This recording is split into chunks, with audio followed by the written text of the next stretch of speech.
Okay, we are live, folks. And just checking our feed. Yep, we are live on both Facebook and YouTube. So if you don't know, if you're watching this, then obviously you've got one of the live feeds. So you're either at the Fright Lounge page on Facebook or at our YouTube page, which is youtube.com/user/Uncle Death One. And please feel free to leave comments about the films we're going to talk about tonight, because we'd love to hear people's input.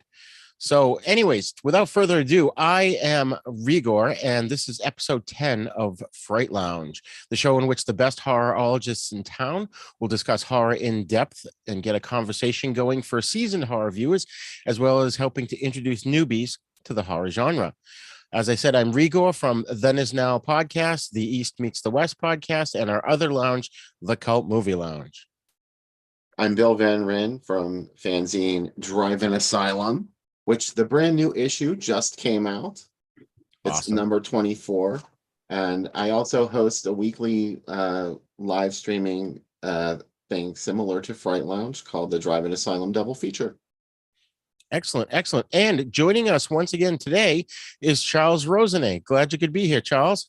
So glad to be here. Charles Rosenay, all the way from Transylvania via Connecticut, author of the book of Top 10 Horror Lists, author of the True Ghost Stories of Connecticut, and also producer of the Dracula Tours to Transylvania.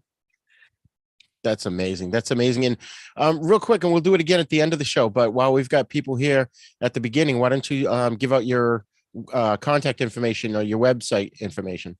Yeah, if someone wants to come with us on a Dracula tour to Transylvania, it's www.dractours.com, DRACTOURS. You can only come if you've got a well-coiffed mustache that you comb perfectly. Otherwise, you have to fill out other kind of application forms.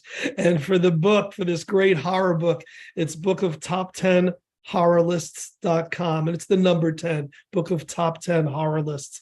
And then we do paranormal conventions and all that good stuff, but that's so much later on in the year that we don't even have to promote that. We'll do that at a future show. Awesome. All right, folks, so today we are going to discuss 3 lesser known horror films, which as of this recording, it's early January, I don't even know what the date is. They are all available on Tubi. What? After the Christmas you had, that's not surprising. Yeah.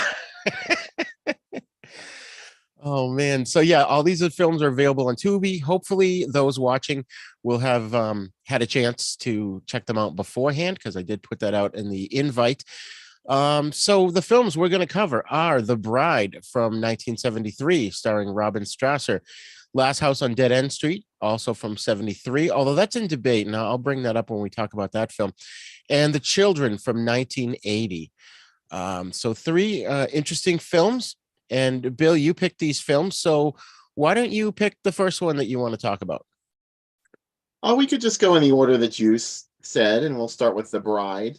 Okay. Which, as you said, was released in 1973. That was the first time it was in theaters. And as we will learn when Roger puts up the ad images, I'm not sure when you want to do it, but yeah, I'm doing it right now. There were several titles for The Bride. So if you didn't see it as The Bride, you may have seen it as The House That Cried Murder. And you may have also seen it as Last House on Massacre Street. In addition, there was another title or two when it was released on VHS. One was called No Way Out.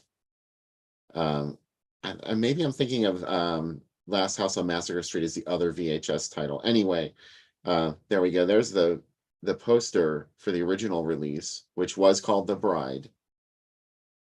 And it gives you a little clue as to what's going to happen in the movie. And there's Robin Strasser. What soap was she on, Roger? She was on One Life to Live. If you the color picture on the right, that's the character Dorian Lord. So that's her big claim to fame. She was also in a couple of other soaps, but we can get into that when we So the soap should have been called One Short Bride's Life to Live. Right. Oh, man. And then we've got this I lifted from the internet. This is These are some lobby cards for when the film came out. So you've got, the bride being all Beautiful. creepy. That one that looks orange, it's actually red in the film, and it's very Mario Bava-esque. Yes. There's a scene where, he has this, as you can tell there, like she's leaning down and looking down into an opening, but you can't really tell that in the movie. It's really interesting the way they film it. Very Italian. Yeah. Yeah. Yeah, I definitely got the Italian horror vibe on this film. And of course, the bride with blood on her. And then that's Ellen. Was it Ellen or Helen? I think it was Ellen. Helen.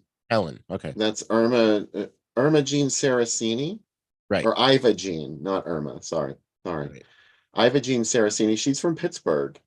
Oh, wow. She's a Pittsburgh actor, and she was in Creepshow. She was Billy's mother. She was married to Tom Atkins in the film. Okay. Yeah. I remember that. Wow. He's the one like, well, you big bear. That was her. She does a lot of stage work in the Pittsburgh area. She's very well known here. And I'm not really quite sure how she got hooked up to do The Bride, because this movie was made in Connecticut. And somehow she found out about this gig and went to Connecticut to make this film. Wow. She's still around. She still does stage stuff. Yeah, she's still working. At least she was before COVID. I'm not sure about now. And he is too. I don't have the actor's name in front of me, but he's still acting. I can't think of his. Oh yeah, he's a very nasty person in this movie. Yeah. And that's another reason I love it, truthfully, is because the characters, every single character in this movie, the motivation is just from Mars. You don't know why the hell they're doing what they're doing, what would cause them. Like this guy, the basic plot is that this guy gets married to Robin Strasser, and he works for her father, and she's this spoiled rich girl that gets everything she wants.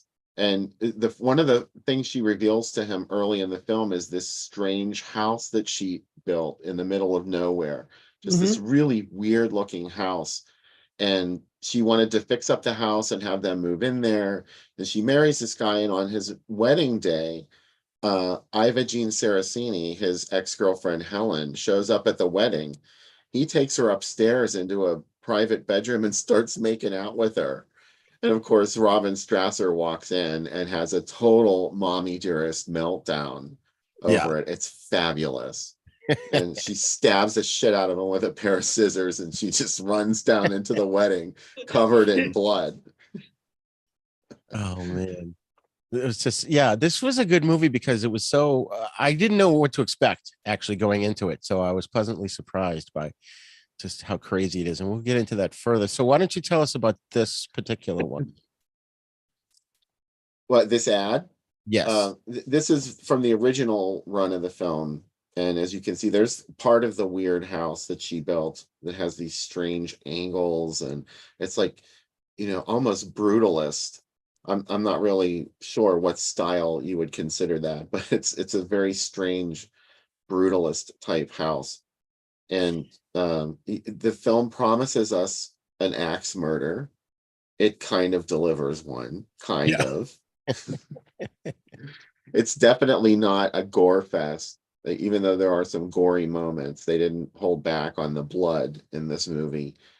It's not an axe murder film. So Right. I love the tagline there: a marriage made in heaven and a honeymoon in hell. This was PG. I guess it was. Yeah. There's nothing really that R-rated in this movie. PG was a lot more lenient in the 70s.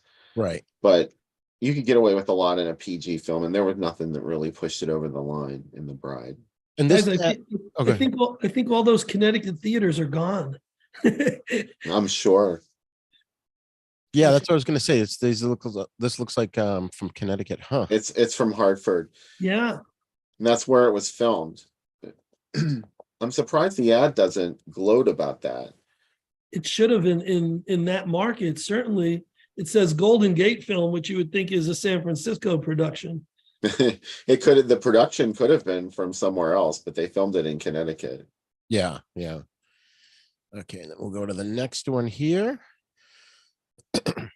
This is just a grainier version of the same image, pared down a little bit.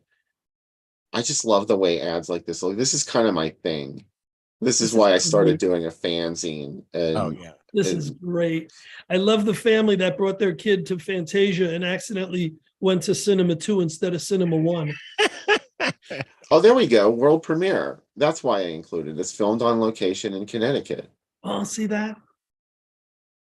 What? Why am I not seeing that? There's another great tagline. David's been dying to marry into the family. After the ceremony, he may be dying to get out. That's great. It's all true. Two great taglines that would have been great on AM radio, you know? Oh yeah.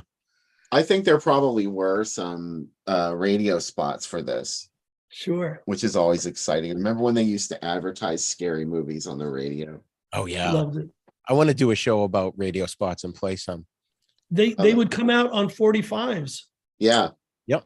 And be sent to the stations. I remember having one for the movie It's Alive, where there's wow. only one thing wrong with the baby. It's It's alive. alive.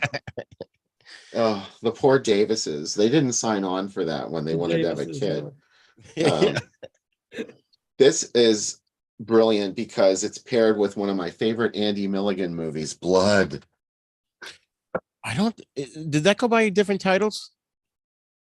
I don't think so. Okay, because I don't think I've seen that then. It was I think this was just Blood when it played theatrically. I'm not sure what they called it on home video. And look But- at you get a bonus film, The Devil's Rain. Oh, fabulous. Ernest Borgnine, John Travolta, William Shatner. John Travolta. Right? Blink and you miss him, John Travolta. Right.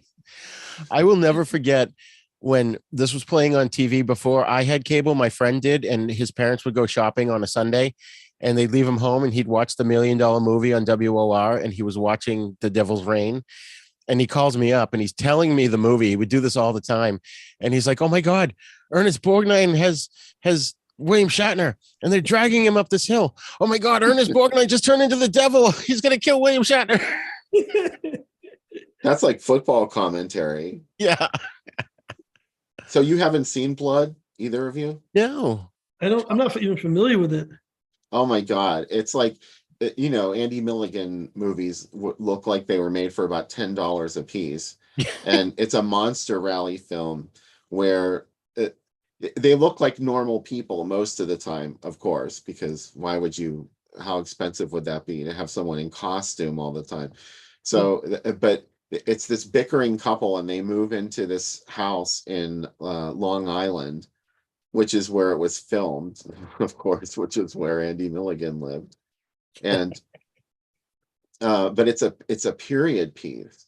It's set like in the 1700s or it's very early. And these people that were introduced to in the movie end up being the son of Larry Talbot, the Wolfman. Oh, wow. And the daughter of Dracula. Oh, And they're like this bickering couple, and she has to have, of course, blood to keep her alive, or else she'll shrivel up into nothing. Like the first time you see her, she's a melting corpse in it, but they fix her by getting her blood.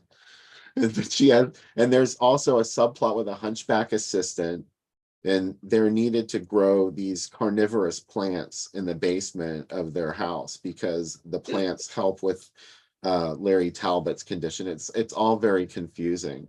That's Andy Milligan for you. Interesting. It's starting to ring a bell. I wonder if 1973, it's possible I did see this one in the backseat of my parents' car at the drive-in. I'm not sure. It's kind of like his movies are like early John Waters, except with a horror slant. Right. Like Pink Flamingos, Female Trouble. That's about the level of an Andy Milligan production. well, The Right. Bride certainly wasn't convoluted or confusing. No. You weren't at any point thinking, oh, wait, I don't guess what's going on. It was a real cool, clear path. And tell me if you agree with me. It was like reading an EC comic or Yes. Yeah. or Eerie or any of those illustrated comic books, which would have that little, I don't, do we give away endings? But anyway, it seemed like that would have been that last page of the comic book. And it's like, damn, Yeah. of course, which you kind of guess, right, even before it's revealed. But, just the fact that it even, gave us that extra, part that needed a reveal, and that was its version of a twist. I thought that made the movie. Oh yeah, yeah. And another thing too that I loved about it was the groovy 70s soundtrack. That was just right away. I was like, all right, I'm home. This is awesome.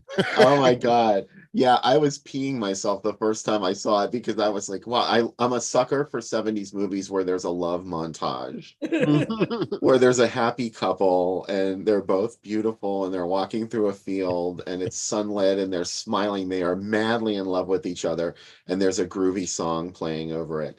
That happens not once, but twice in The Bride. Yeah. With two different women, same guy, two different women.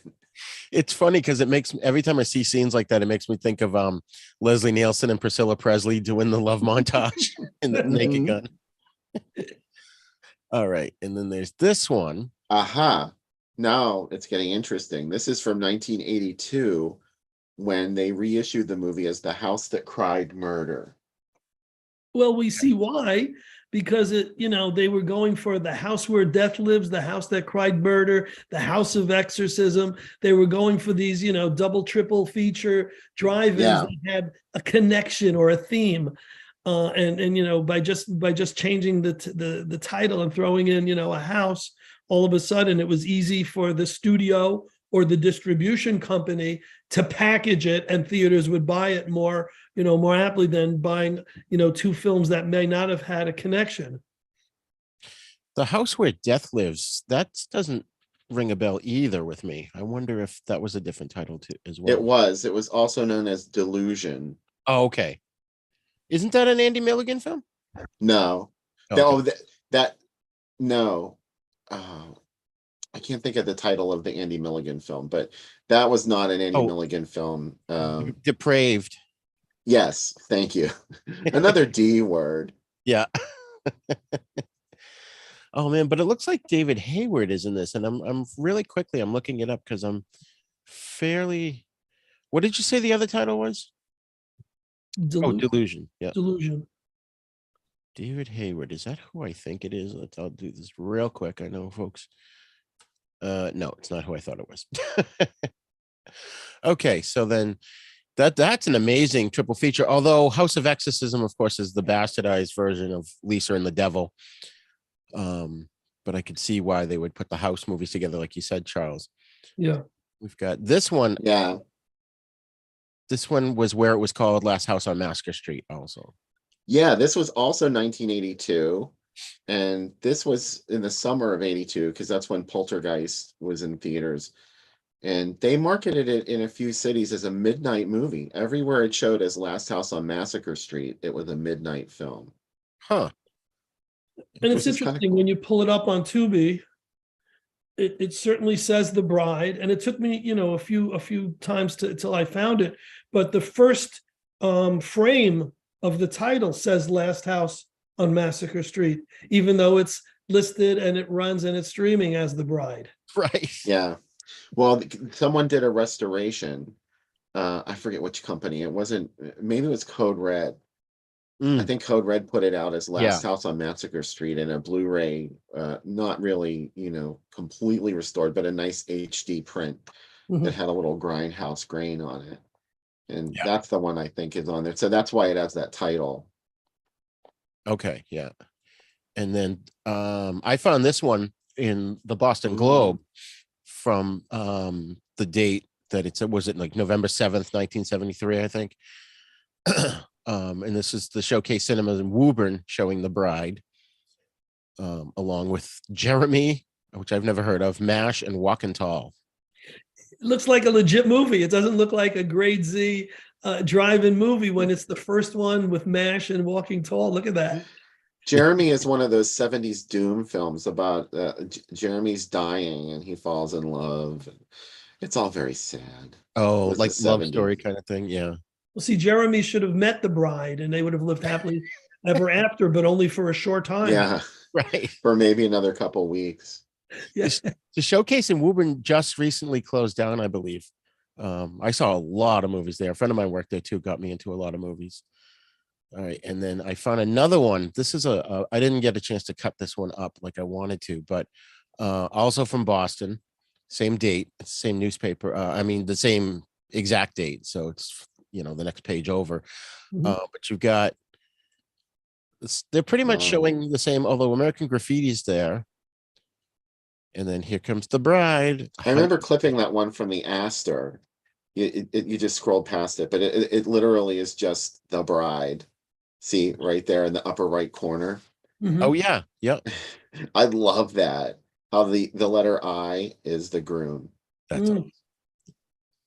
that's so cool. And maybe that was why I kept it in here. I think, yeah, because I don't see it anywhere else here. Although it's down here, it's the Bride and The Blind Dead. Wow. The Natick Drive-In. That would have been an awesome double feature. With the Plaza Twin Drive-In too. Yeah. Look, they were showing Twitch of the Death Nerve on the other screen. Wow. That was a Hallmark releasing double feature split across those two screens. The Blind Dead and Twitch of the Death Nerve were both issued by Hallmark Releasing. Really? Which you mentioned how they changed the titles to, they were going for a House trilogy, House of Exorcism, House that Cried Murder, Yeah. Yeah. House Where Evil Dwells.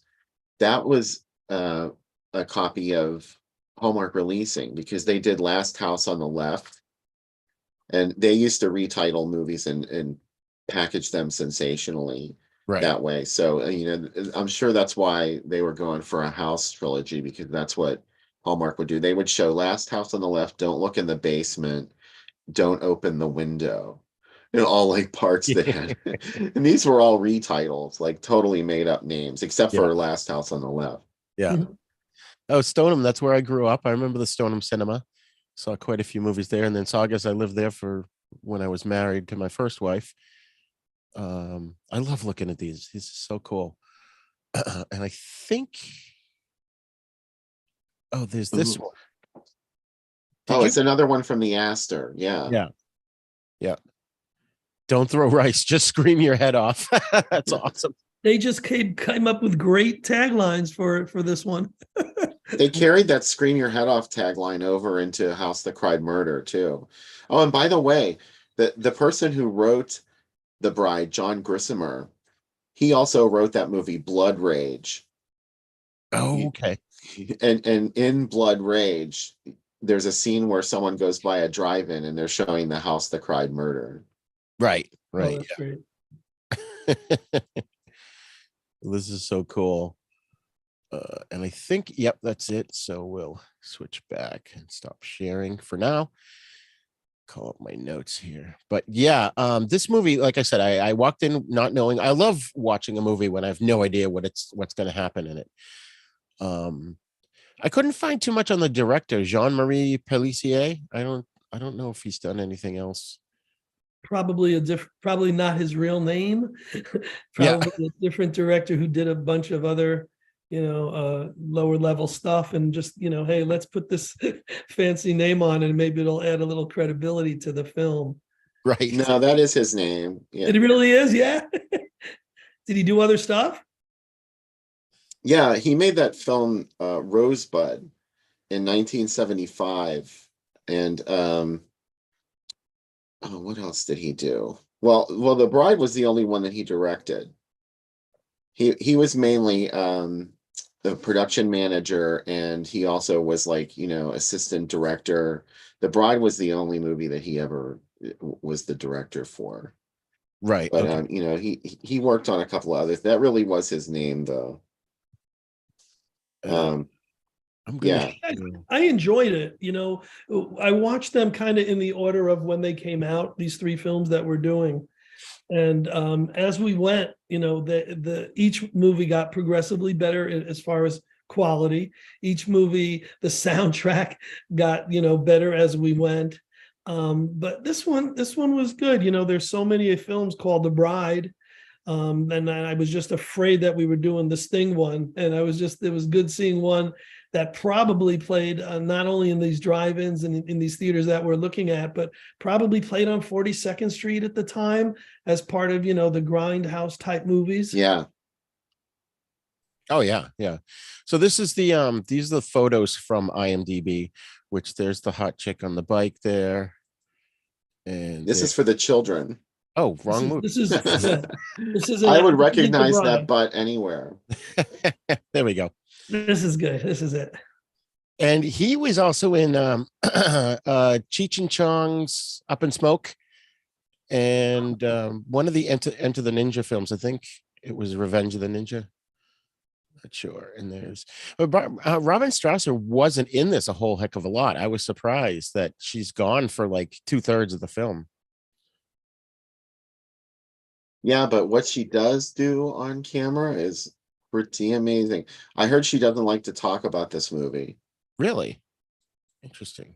Oh, that's too bad. She was probably, you know, it's not probably her level of theater, and you know, maybe she's a little ashamed of it. I remember there's who else was like that? Theodore Bickel was in the movie 200 Motels.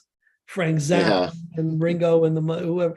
And you know, I brought it up to him and I said, you know, my favorite thing you ever did was 200 Motels, and he wanted to just walk away because he was proud of everything but that. And there's Helen. Oh, that's one of the greatest scenes in the movie, where she walks up the stairs and she's confronted at the top of the stairs by, you can kind of see it, the wedding dress that Robin Strasser wore is like pinned up over a doorway with a skull mask in the middle of it. It's really creepy. Yeah. Yeah, this movie gets real trippy at certain points. It was funny because my wife and I would crack up a couple times, like going, what the heck is going on here? But I think it was unintentionally funny, but it was still creepy nonetheless. Yeah, it was creepy and humorous at the same time. And I mean, just the silliness of this weird house, you know, what happened? Did one of the directors or the production people, you know, come across it? Maybe they owned it. They said maybe it was built, the whole concept was built around the house, because it wasn't a necessity to the film, but it, you know, it started off there and then it came back there. Yeah. And like, there's a shot of the house there. And one thing that like when I first saw it, it made me think, you know, contemporary 70s was the design. But I think it's like you said, Bill, it's more than that. It's, what did you call it? Not grunge. Brutalist. Yeah. It just looks like a monument. It's very strange looking. And I didn't believe for 1 second that Robin Strasser's character would have created this house, but never mind about that. And then there he is being all happy. And that must be the Spanish. Oh, nice. Oh, I love the still. Look at the, is he getting air on that? Is he vertical with the hat? Look at that. It looks like it. Spoiler alert. Yeah. Lobby card people. Well, and folks, this movie's 50 years old. So yeah, if you haven't seen it by now. We're not gonna apologize for talking about the ending. Right. Oh, and there's the same thing. Oh, interesting. They had the lobby cards that I had in slightly different order.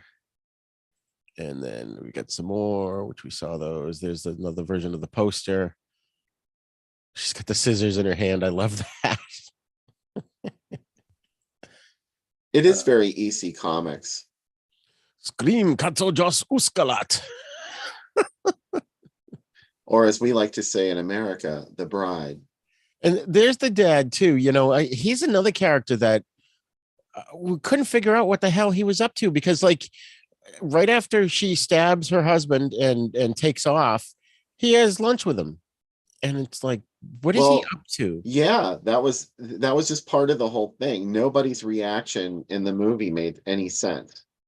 I get it. Which is what made it stick in my head. That's why I like it. I get it. He was in on it. You know, the groom, you know, did bad to the bride. Dad wants to somehow get revenge, but he doesn't want the groom disappearing. He wants to keep him at arm's length. So if he keeps him in his business, he knows where he is. And he Yeah. knows that when the time comes for his daughter to, get revenge, that, I know it kind of makes sense if you think of it in a term that, well, let's make it make sense. Yeah. What is House on the Edge of the Park? That's go ahead, Bill, because I know that one. Well, Ruggiero Deodato made that movie, who unfortunately passed away last week. Yeah.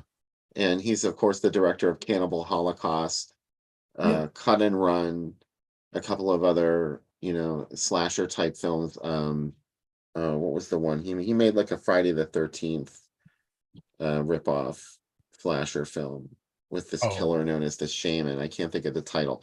Camping del Terror was the Italian name. Well, anyway, I'm getting off track here. House on the Edge of the Park is one of his films, starring David Hess from Last House on the Left. Right. And Giovanni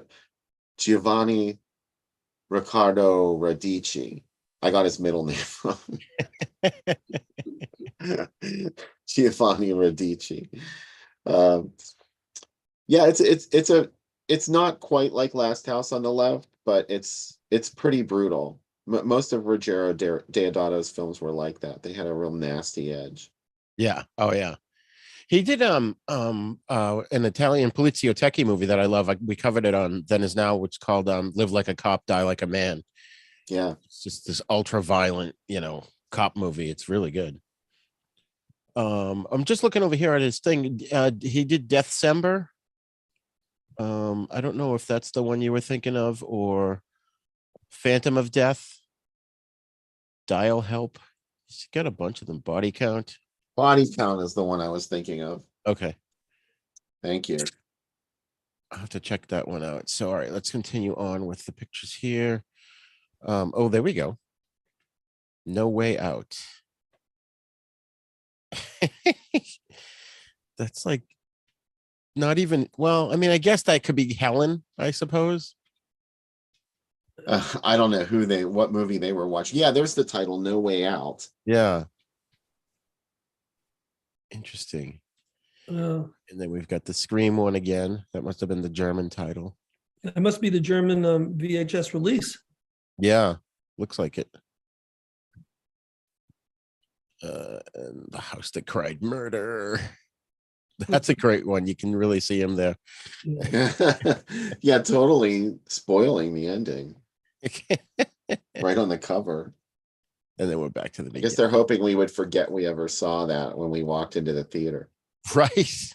Yeah, you don't know. He might have been having one of those days where he was chopping up some tenderized meat, and it might not have been the actual. Yeah, I'm always trying to give an excuse to why they do the things they do, but yeah, that kind of gives it away. That's hilarious. Yeah. So Arthur Roberts, who played David, was also in Revenge of the Ninja in '83, and Cheech and Chong Up in Smoke in '78, among many others. The guy that played the father there, John Beale, he was on Dark Shadows, the TV series. He was in a lot of stuff. He was in The Vampire from 1957, and The Legend of Lizzie Borden, the TV movie with Elizabeth Montgomery. Montgomery, sure. And Amityville 3D, which I think I've blocked that movie. I know I saw it in the theater, but I don't remember anything from it. Oh, that's probably my favorite one.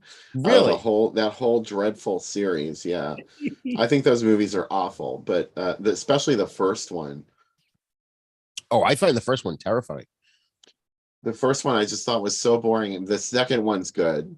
Amityville 2, The Possession. It's so dirty and sleazy. But Amityville 3D was pretty fun. It was stupid, but it was no more stupid than any of the other ones. Just my opinion. I'm gonna have to revisit them now too. So, and as you mentioned, Bill, Ivogene Saraceni was in Saraceni was in Creepshow. She was also in George Romero's Night Riders in '81. Yeah. I thought this was funny. I found on Wikipedia they had a Los Angeles Times review from a lady named Linda Gross, and she says, "Director Police elicits gloom and good performances from Miss Strasser, Miss Saraceni, Beale, and Roberts. The Bride has a lonely, nightmarish quality, and the really scary sequences are provided by special effects and Jeffrey Stevenson's creative photography, not from the contrived, hollow narrative." I think if you're That's looking dead for on. narrative, this is not the film to look. It's bare Guys, bones. it could have been a night gallery short also, but you know Yeah. what? It was fun. I recommend it, you know. Yeah, it's definitely, if you know, like I said, it got me in a wicked 70s mood when it started and the music was playing. I watched it with this bride, and this bride loved it. Oh, good. Right? I guess when they submitted it to the MPAA for a rating, the title was "The House That Cried Murder to the Bride," which I don't know. But just touching on the soundtrack one more time, the guy who did the music was Peter Bernstein, and he also worked on the soundtrack for Ghostbusters. In fact, I think he wrote the song "Cleaning Up the Town," which is a fun song. I enjoy that soundtrack, so have to check out, see what else he's done. Well, the soundtrack for The Bride is brilliant. It's got that acid rock sound to it, like Yeah, it's so good. Yeah, the movie's a little disjointed, but it more than makes up for it with these trippy scenes that are like especially like when the main character there, David, is he, for like the first time he starts tripping out for some reason. It ends up being a dream, I think, right? Mhm. yes. And so at that point you're like, what the hell's going on? Oh, okay, he was dreaming. But then he really starts to lose his mind when the bride is like not only tortured Helen, but now she's torturing him too. They both have nightmares. Helen and David both have a nightmare about Robin Strasser. Right. So she's like visiting them in their dreams. She was the original Freddy. Oh, there you go. So, all right, you guys. So, Charles, would you recommend this movie? I would. You know, in those days, I used to get these type of films along with hopefully the next one we're going to talk about, and like Blood-Sucking Freaks, and I would get them on VHS, and I would order them online, and it would be like 3 films per video, and fans would send it. And then I'd get it and I would not be able to watch it because the quality was so bad, so crappy, so distorted. But I remember wanting to see this back then and not ever seeing it till now. And I'm glad I did, and I would recommend it. Awesome. Bill? Well, definitely. This is one of my all-time faves. Oh, wow. My co-host on the Coat Lounge just texted me. He said he was friends with the director of Last House on Dead End Street, which we were about to talk about now. So, all right. So let's get this up on the screen here. And I'm lost my brain here. All right. I'm going to share screen. Boom. And there we go. Last House on Dead End Street. Now, Bill, you had recommended this to me a while ago, because I think we were, planning ahead what we wanted to talk about. And this was you sent me these 3 movies, or maybe we were talking about something and you recommended it. So I watched it and I found it unbelievably disturbing and depressing. Yeah. But I did go back and rewatch it recently for the show, and same opinion. It's like, why don't you talk about it a little bit? It's like one of those legendary movies that you hear about. Oh, there's this movie and these people really die in it, like snuff films. Of course, it is about the making of a snuff film, and ironically, people thought it was a snuff film when they saw it.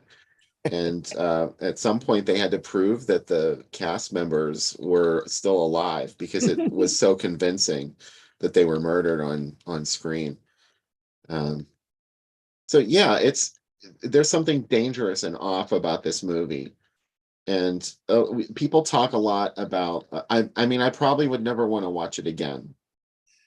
There Yeah. is something very theatrical about it, which kind of takes you out of the violence. Whereas Last House on the Left, that movie, I honestly never want to watch that one again, because it's like you're watching something that's really happening.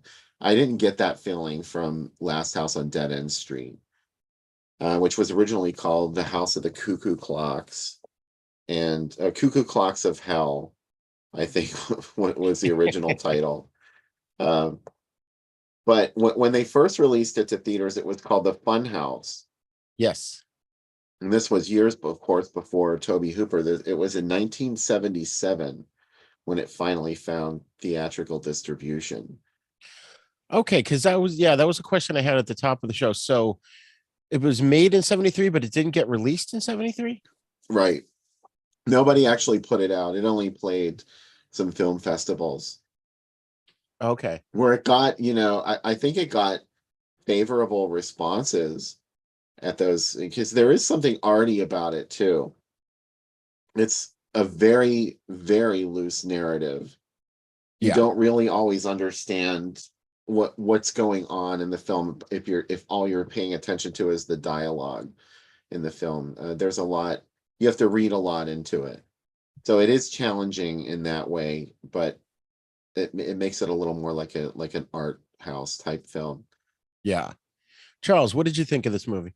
I think it didn't know if it wanted to be a porn movie or a horror movie. I mean, this was a very much like some of the bad porn movies that didn't go over the line, with penetration and with all, maybe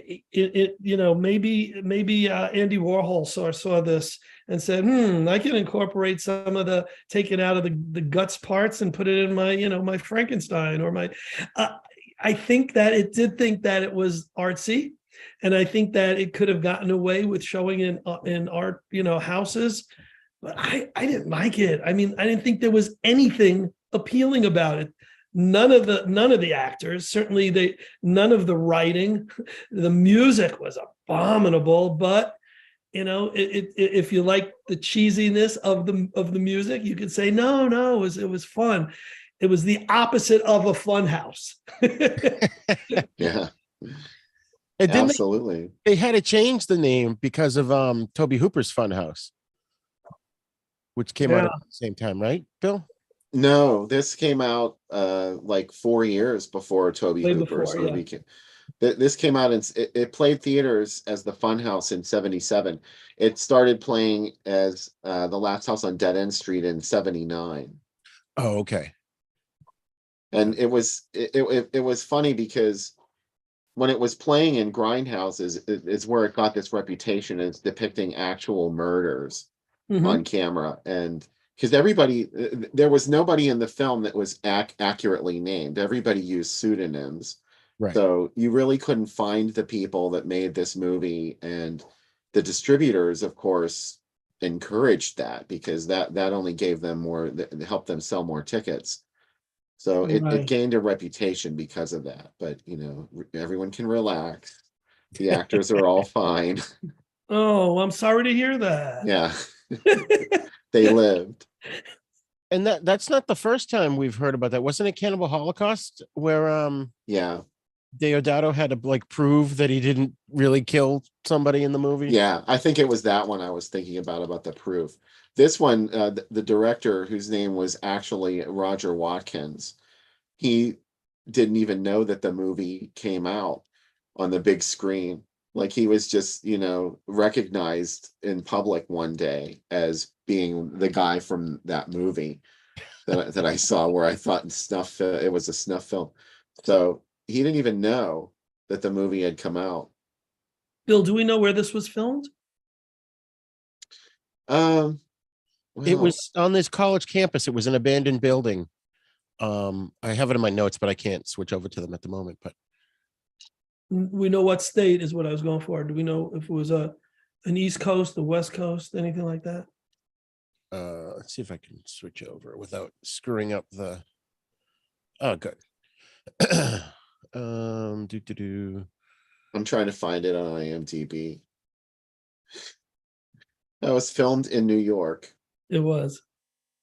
Oneonta, New York. Yeah, and it was at the State University there. Do we have any theater ads from any New York papers? Yeah. Yeah. Oh, I don't know. Bill, I'm gonna switch over to that. Where are we? No, I didn't include a New York ad. No. I'm not sure if I found it playing in New York.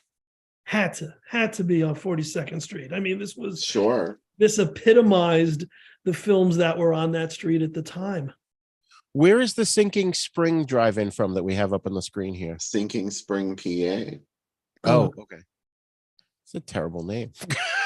Yeah, it's named that because of a sinkhole. Oh, A geez. sinkhole opened up right on the property, which would make me nervous about going to watch a movie there, frankly. There was a lighting pole that was set up to illuminate the exit for when people were leaving, and the lighting pole just sank into a sinkhole and disappeared forever. They never God. were able to retrieve it. Wow. And this came out, well, it was made a couple of years before the movie called Snuff, which was that was 75. And that's what I was thinking of when I first walked into this. I was thinking, oh, is this that movie? But I looked it up at the time and it wasn't. That was the Michael Findlay film. Snuff, yeah, but it was actually a movie made by somebody else. And I think it was from 1970. Okay. Well, it's got Horatio Fredrickson and Simon Nocturne listed as co-directors, at least on Yeah, IMDb for it Snuff. was from a movie called The Slaughter from 1971. Oh, okay. And they inserted new footage at the beginning and the end, I think, of the slaughter, and probably edited a bunch of stuff out of it too. And getting back to the ad that we have up on the screen, it also played with The Night Evelyn Came Out of the Grave. That's a good double feature. Yes. Which I you just think wondered- would have been the A film, but this was probably a re-release for Evelyn and a first run for Funhouse. Right. Which this tagline here does not, or description is not anything like the film. It says a gothic tale of a house that turned fun and games into an orgy of agony and death. No, it was the dude that turned it into an orgy of agony and death. Only slightly. They got the agony right. Yeah. But it wasn't the house that caused it. That's kind of funny. They have this thing, especially back then, about the house movies, you know? Yeah. All right. And then we've got, here we go. It's only a movie. Wow, they totally stole that from whatchamacallit. From home. That was Hallmark releasing that popularized it. They didn't invent it. It went back pretty far, but most people remember it from Last House on the Left because they just did a marketing blitz with that, and there were radio spots with people chanting, "It's only a movie, only a movie." Keep telling yourself it's only a movie.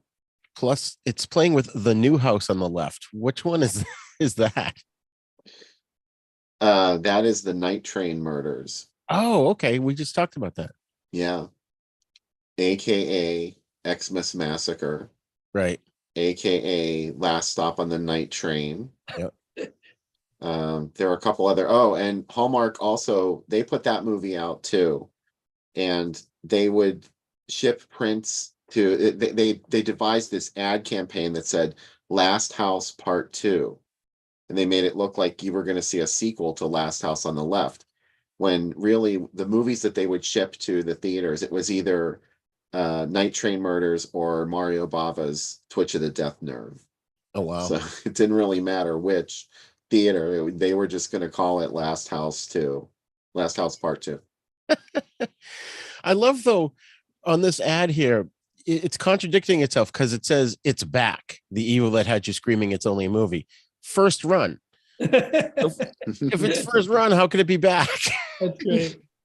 The evil's back, Roger. Oh, okay. The evil is back. Yeah. Remember when the evil is gone? The evil is gone from here. The evil is gone. Oh, wasn't that the most recent Halloween film? That's what Dr. Loomis screams in the original Halloween. But yeah, That's right, this evil was back. Oh, I see. Okay. All right. So we're going to switch over to the IMDb pictures here. So we've got the DVD Tartan Grindhouse 2-disc collector's edition. Deeply disturbing. It will scare you to death. Well, why would I want to watch a movie that's going to scare me to death? I won't be able to watch anymore. What could they have put on 2 discs? That's what I want to know. I don't. It's got to be what, a lot of behind the scenes stuff. Bill, do you know anything about that? Well, I do know that one of the director's other films, I'm kind of on the spot here. It was a release for another of the director's movies, and they put Last House on Dead End Street on as an Easter egg. They didn't put it on the packaging, so maybe that one you're seeing is just a reissue of the same package, the same discs, just with different packaging. Right. It looks like it's I English. could be wrong about that. It's got the 18 on this, so this has got to be a UK version. Yeah, We've got it that. was called Corruption. The movie, the movie that it came out as an Easter egg with was Corruption. Right. Okay. Which, because I was going down a rabbit hole because I thought I got confused. And I'm like, wait a minute, didn't that come out in the 60s? But the Peter Cushing film, but that's not it. It's a totally different Corruption. Most of the movies, Corruption is porn, and most of the movies that Roger Watkins made were pornography. But The Last House on Dead End Street just looks like a porn. There's not actual. There are some hardcore loops that were used in it because one of the actresses sued him. That's how it came to light about who made the movie. And and she was angry because I guess she thought the movie had never been released anywhere, but she saw it in a theater, and it had hardcore footage of her in it. Oh, wow. So she just, she sued him, or she tried to. I'm not sure if she was successful. That's funny. We get some gore here. And then, oh, there he is, Roger Watkins. Yeah. I don't know. That was the hardest sell for me in this film, was the idea of him as the film's villain, which there's something like Glenn Danzig about him. He just looks like a heavy metalloid guy that I went to high school with. He does not look like a deranged killer. Oh, man. Oh, and there's his buddy there, the film. Yeah, because when I first watched this, I was like, I didn't quite get what was going on. It really was actually the second time through that I got it, But they get to where I have a feeling with like this, like with the Greek masks and stuff, that he was trying to be artsy a little bit with this film. That's why it seems disjointed, is that it was supposed to be more, at least my takeaway was, like, he wanted to make a horror movie. Yeah, he wanted graphic gore, definitely, Herschel Gordon Lewis inspired stuff, but he also wanted to give it something a little more. Like having the Greek masks, I think elevates the film a little bit more than one would expect. Would you agree? Do you want to answer that one, Chris? Did we lose him? Charles. Oh, let me see. Charles, sorry.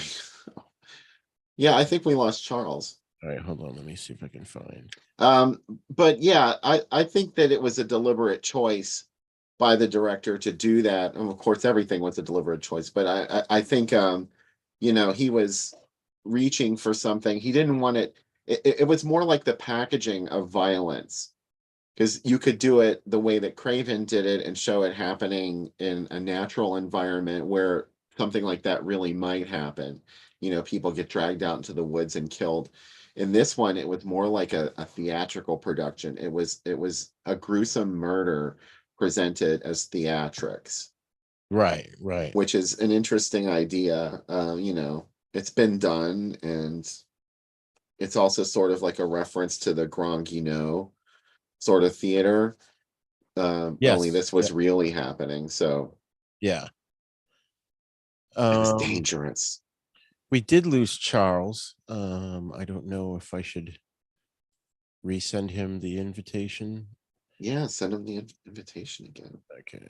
Let's get him back. But yeah, folks, if you get a chance, this movie is super, super disturbing. I'm gonna, all right, bear with me, folks. I'm going to, oh, you know what? I don't have my Facebook open, so hold on. But I think that's thoroughly fascinating about how, just dude just happened to be walking down the street and someone said, "Hey, you were in that horror movie." Yeah.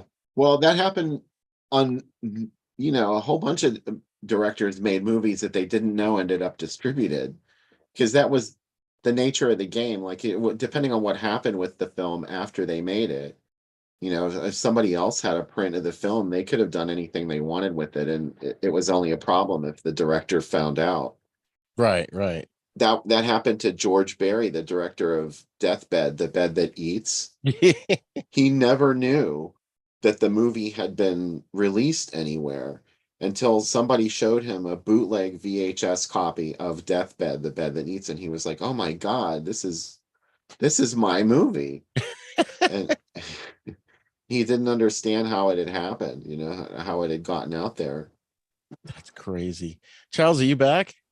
I believe so. Can you hear me? Yes. We can't see you, but we can hear you. We're going to cure that in a second. Okay. Well, I'm being hypnotized. I lost internet on my laptop, so I'm calling in on my phone, and I'm just trying to figure out how to get this to show me, and I'm almost there. Okay, well, while you're doing that, we've got some gore here where they were like sawing the lady up. Yeah, that's probably one of the most disturbing things I've seen in a movie. Yeah. The other stuff was real easy to take. Like, there was a drill murder that was pretty much, it was similar to other things I'd seen. But when they sawed the lady up on the table and took out her insides while she was still alive, that was really kind of good. I'd never seen anything like that before.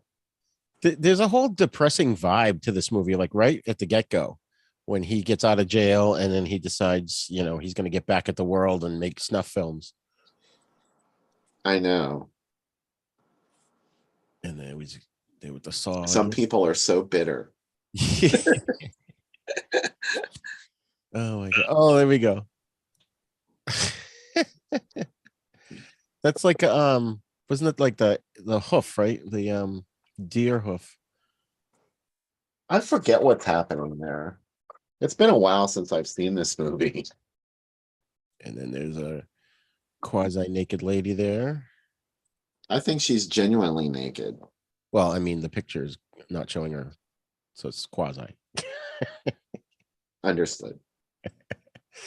Those masks, though, are always creepy whenever I see those in movies. Yes, I agree with that. For some reason, those silly clear masks are freaky. You know why? Because they don't emote. I mean, not that masks do, but I mean, they're just like they're human looking, but you can't get any emotion out of them. So that's something's moving underneath that you can see. Yeah, you can. They're partially translucent, so you do see some of the person's face, but it's like, this dual image. It's bizarre. Yeah, and I always, for some reason, correlate those masks to home invasion movies for some reason, and I don't know why. I don't know if there is an actual home invasion film that gave me that, but for some reason, not Strangers or one of those, but there's something that in the back of my brain, there was a film somewhere, somehow, that had those, and that probably triggered the instant, creepiness that stays with us on this. Right. I think of Alice, Sweet Alice. Oh yeah. Interesting. Yeah, that's right. And also, that makes me think of, when I see those, is an episode of the Tom Baker excuse me. Pardon me. The Tom Baker run on Doctor Who called Robots of Death. And I always found the robots to be scary because they didn't emote. They had sort of, stiff faces, didn't even have the translucent. It was just the face of the robot was just a human looking face, but it didn't move. The mouth didn't even move. So I always found that scary. And I was kind of correlated to those kind of masks. So when I was off, I don't know if did you talk about the soundtrack, the music at all? No. I want to hear Bill's opinion on that. Well, the music in this movie? Yeah. I don't really remember it. It was so bad. I I don't remember anything about the movie, the music from this movie. it fit the movie. Let's put it that way. But that probably only made it better for me. I love stuff like that. I love stuff that sounds hopelessly dated, especially 70s dated. But I also get into the groovy 60s and 50s stuff, and anything that's like, a time capsule. Yeah, This yeah. movie really does show its age, I think. Yeah. Yeah. I guess the composer was David Fanshawe, who he used a lot of Moog synthesizer pieces in this. And he also incorporated Gregorian chants and ambient noises. Oh yeah. Now see, you made me remember. Apparently, the soundtrack was revealed, or the score was revealed released on vinyl in 2016. Two different labels, Vombus and Light in the Attic. I have to check that out. But did you realize that the original version of this movie was 175 minutes? Yeah, it was like 3 hours long, and maybe even more than that. So And Whoa. you mentioned the alternate title, which was the Cuckoo Clocks of Hell. That comes from Kurt Vonnegut's novel Mother Night.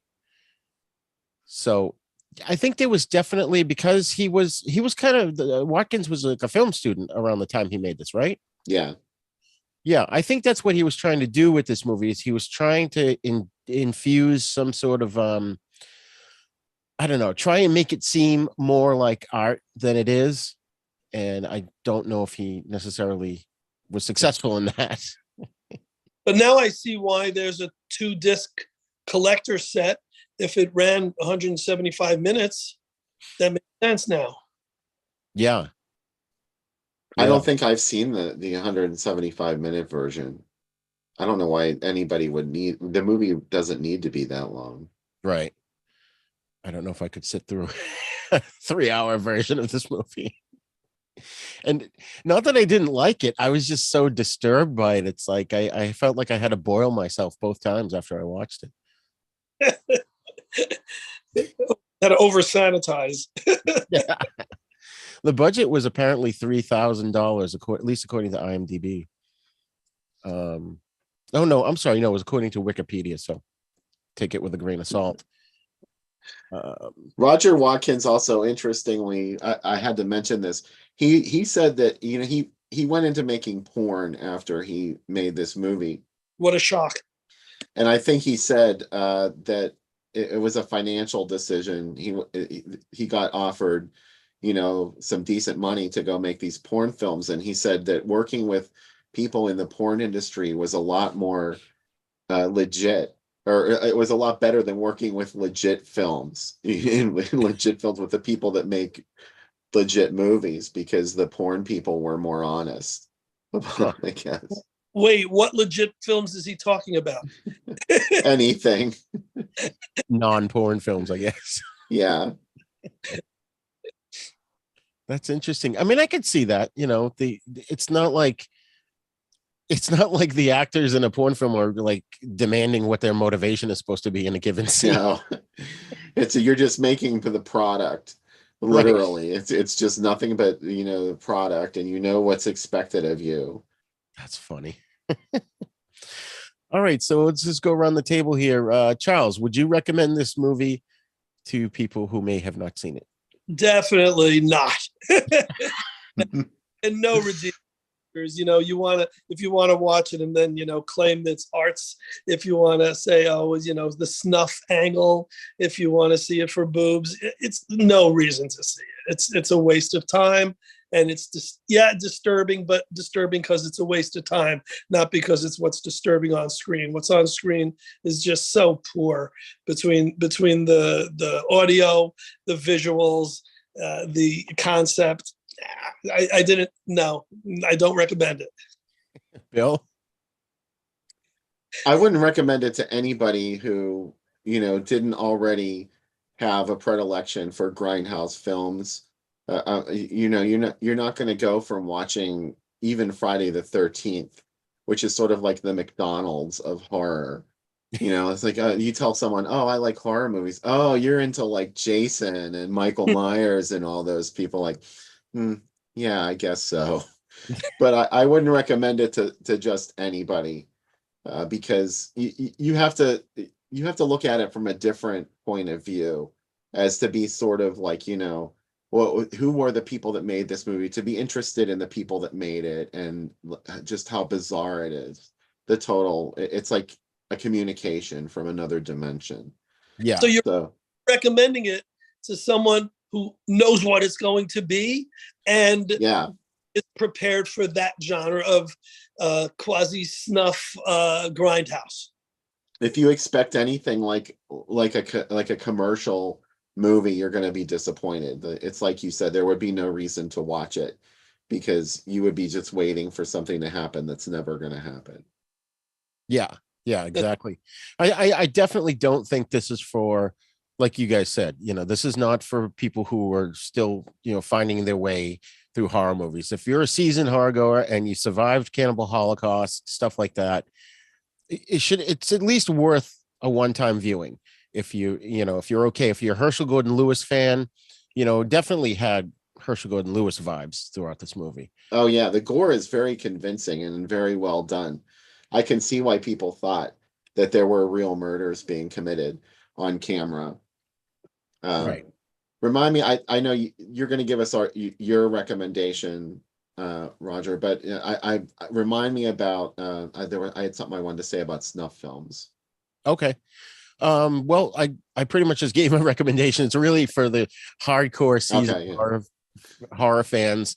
If you looking for something that you haven't seen yet, this is probably a good one. But go ahead, Bill. Why don't you talk about snuff films? Well, have you ever seen the movie Effects? That played at the Riverside Drive-In, right? I Yes. haven't seen that one yet, actually. I couldn't find it, I think. Highly recommended. It's on Shudder if you have Shudder, and I think there's a copy on YouTube that you can watch for free. It's a movie that was mostly obscure until the early 00s, because it was made in 1979 here in Pittsburgh by people who worked with George Romero. The director's name was Dusty Nelson. Tom Savini is an actor in it. Joe Pilato from Day of the Dead has one of the lead roles in it. And there were a lot of actors in it that came from Carnegie Mellon Drama School. It's about a director John Harrison is in it as well. And John Harrison is a director, kind of like the guy from Last House on Dead End Street. He has this idea in his head that he's going to make a snuff film. And you don't really understand the layers of deception in the film until you start. You go in at the deep end and you have to find your way through this movie. And like once it gets towards the end, you start to see what his plan had been all along. And he was pitting all these people against each other and not telling them what was going on this movie set. But he really was making a snuff film. It was just that everybody involved in it was going to end up dead, probably. So he had to make them think they were the ones that were going to survive until the end of the movie. What year is 79 is when it was made. It didn't actually play in any theaters until 1980. It played a couple places in Pittsburgh, or the same theater, just a couple of dates. And then it played in Tucson, Arizona. Someone picked it up for distribution, and the only place I could ever find it exhibited was in Tucson. And then it just fell off the face of the earth. It was never on home video. And there weren't even any bootlegs circulating that I'm aware of. No one saw it until like 2005. Interesting. And just to let the people at home know, the title of the film is Effects, EFFECTS, not to be confused with the Brian Brown film, F. Oh, right. Yeah. So I think I talked about it with Gene and George when they were on the show before you guys did that showing at the Riverside Drive-In there in Pennsylvania. So this definitely is a unique piece of history.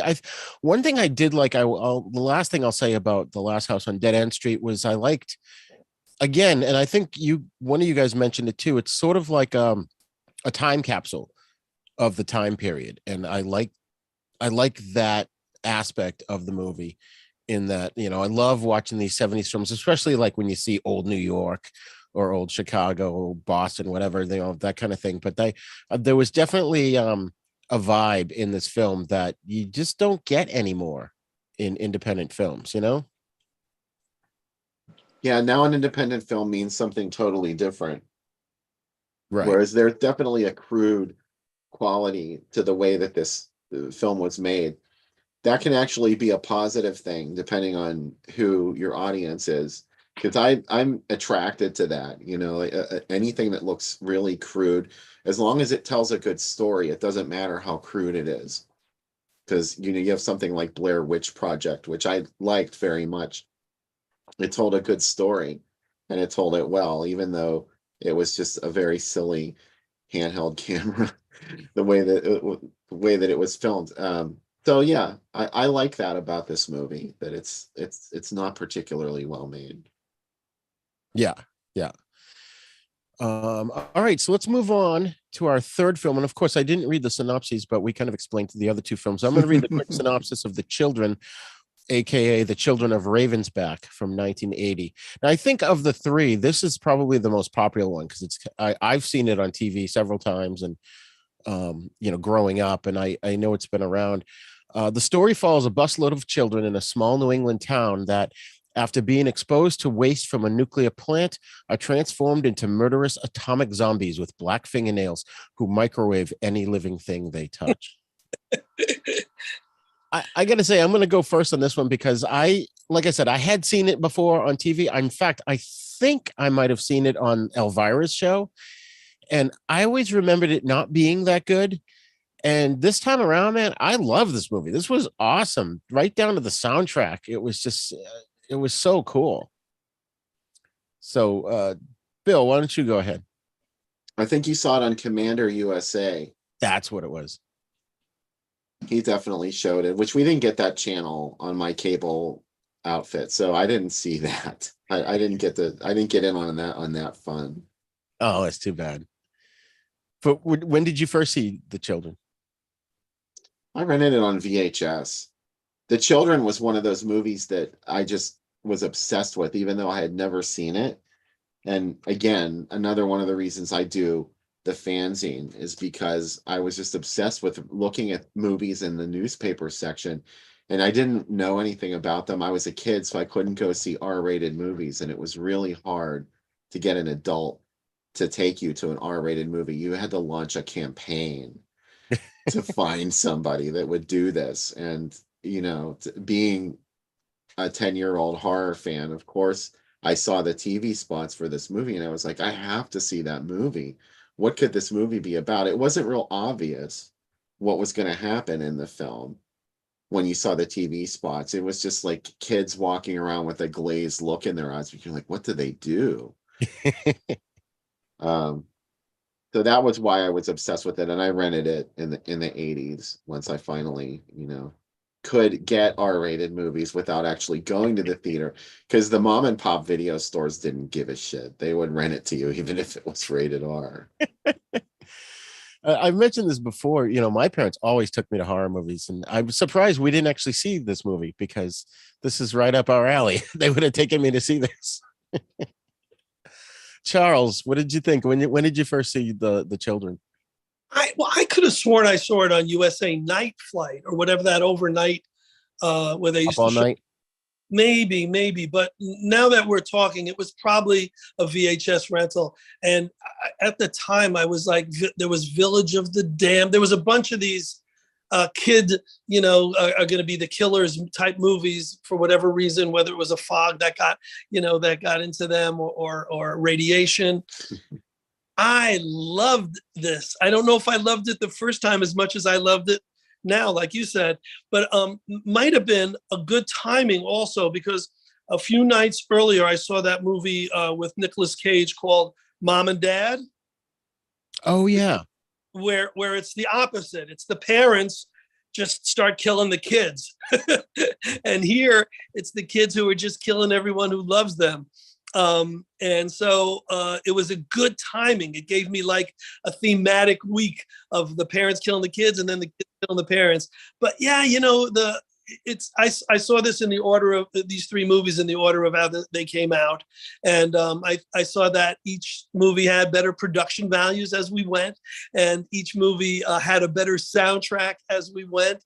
None of them necessarily had great acting, but the kids didn't have to act. What did they have to do? They had to walk around like little zombie killers, and then nuke whoever they could hug.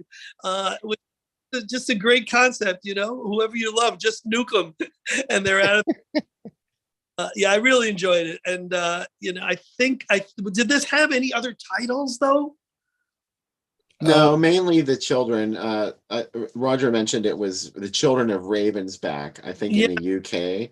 I don't remember it as that. I remember it only as the children. But I was just curious because I don't remember it playing in the theaters at all. And I didn't know was in the theaters as a different name. No, it was always the children, and the ad campaign was pervasive. I don't know how you escaped it. It was, well, maybe it just didn't play in your area. Where are you from? Connecticut. Connecticut. It was in Hartford, definitely. Yeah, so Hartford was like another country to us, growing up. Oh, okay. Haven, it's your New Haven theaters. If you're Bridgeport, it's Bridgeport. And then if you're Hartford, it's like three different states completely. So not necessarily, but yeah, it probably did. It's not likely that would have played in Hartford and not played New Haven. Yeah, see, I think it would have played in the Boston area. I'm just surprised I didn't get a chance to. I mean, 1980 was a big year. What we had Raiders of the Lost Ark, and Clash of the Titans, and a lot, Empire Strikes Back, a lot of films. So I'm surprised we were in the movies like every week those years. So, but this was directed by Max Kalmanowitz, who directed a film that I never heard of called Dreams Come True from '84. But it sounds interesting. When I read the premise, it sounded pretty cool. Are you familiar with that at all, Bill? I haven't seen Dreams Come True, but I know that was sort of like one of his dream projects. No Dreams Come True. I watched the bonus features on the Children Blu-ray, so that's the only way that I ever heard about Dreams Come True. Yeah, that looks interesting. And then let's get into the cast a little bit here. We've got Martin Shakar, who played John Fremont. He was I forgot, he was in Saturday Night Fever. He was one of Travolta's little buddies there. Wasn't he his cousin or his brother, Martin Shakar? I think so, yeah. I can't remember now. I have to watch that again. That's one of my top 20 movies. I love Saturday Night Fever. He was also in Invasion USA with Chuck Norris. And then we had Gil Rogers played Sheriff Billy Hart. He was in Luther the Geek. That's one that I've never seen. I don't know if I could sit through that one. Luther the Geek. You guys familiar with that movie? No. I rented it. Huh? I rented it. Oh, you did? Yeah, I did. Was it any good? I don't remember. I don't remember anything about it. For those watching who don't know, the original term, the original definition of the word geek was basically like a sideshow guy that would bite the head of a live chicken off. Right in front of the audience. Yeah. It was the lowest of the lows for a carny when he had to be the geek in the troupe, right? Which that reminds me of the scene I meant to bring up in The Bride, where Helen finds the chicken head on the pillow next to her. Not only does she pick it up with her bare hands, she brings it to the bathroom and throws it in the sink, and then realizes she needs to use the sink. So instead of throwing it in the trash barrel, she tosses it into the tub. Yeah, I don't know why she didn't flush it down the toilet personally, but I guess she wanted to leave it for David to see when he got home. Maybe she was going to put it in her scrapbook. I don't know. Yeah. And then we've got Gail Garnett played Kathy Fremont. She did a voice in Mad Monster Party. And she was in My Big Fat Greek Wedding. Well, she was better known as a pop star. Gail Garnett. She was the one who had that hit We'll sing in the sunshine. Oh, okay. Oh, wow. That was Gail Garnett. The one, yeah. Yeah. Bill, my friend Michael that's been on our show a Yeah. few times, he never knew that Rex Smith, who played Street Hawk, was a one-hit wonder from the 70s. He's too young. He's my age. I was reaching there for something. Rex Smith was also Pirates of Penzance. I mean, he has a lot of good credits. Solid Gold. Solid Gold. Yeah. Thank you. I always remembered him from that. Well, that and Street Hawk, because I loved Street Hawk, even though it was cheesy. But anyways, we're off track here. Joy Glockham played Susie McKenzie. She was in The Prowler, which is one I haven't seen in a long time. I'm going to have to revisit that one. I remember that's pretty bad. Like, not bad. I mean, a bad movie, but it's like pretty nasty, isn't it? It's brutal. It's Yeah. some of Savini's best makeup effects. Yeah. Was he in that one? Savini? What? No, he doesn't have a role in this. You mean The Prowler? Yeah. No, he doesn't have a role. Okay. Because I always get that confused with the one that was it the New York Ripper or Maniac. Maniac. Yeah. He's one of the victims in Maniac. I want to share with you that I was in a film with Tom Savini Really? called The Sadist. I play the dad. Savini plays the sadist. We don't have any scenes together, but if you play the trailer for The Sadist, I'm the first voice you hear. Nice. And it's my son in the movie who goes out on this hunting expedition with his uncle, and unfortunately they come in contact with Savini. And just like I mentioned, Theodore Bickel, when I brought up 200 Motels, when I brought up to Savini that we were in the same movie together, he just like the thought of that movie just repulsed him. So I don't know. I'm going to stop telling stars which movies I like of theirs or which movies I'm in with them. It seems like you're having bad luck in that department. Yeah. That you confused me for a second there too, because I was thinking of The Sadist with Archall Jr. But No, obviously that was like the 50s. two films of the same name, Yeah. Different sadist. much more current. It had a different working title, and for some reason they changed it to The Sadist. Interesting. Now you have to watch that to see me in it. Oh yeah, definitely. I'm gonna have to check that out. So I'm gonna switch over to our newspaper ads first, which I thought I had. Oh wait a minute. Here's the poster for the film. The children. It does have a Village of the Damned vibe there. Yeah, it sure does. Well, because they messed with their eyes for one thing.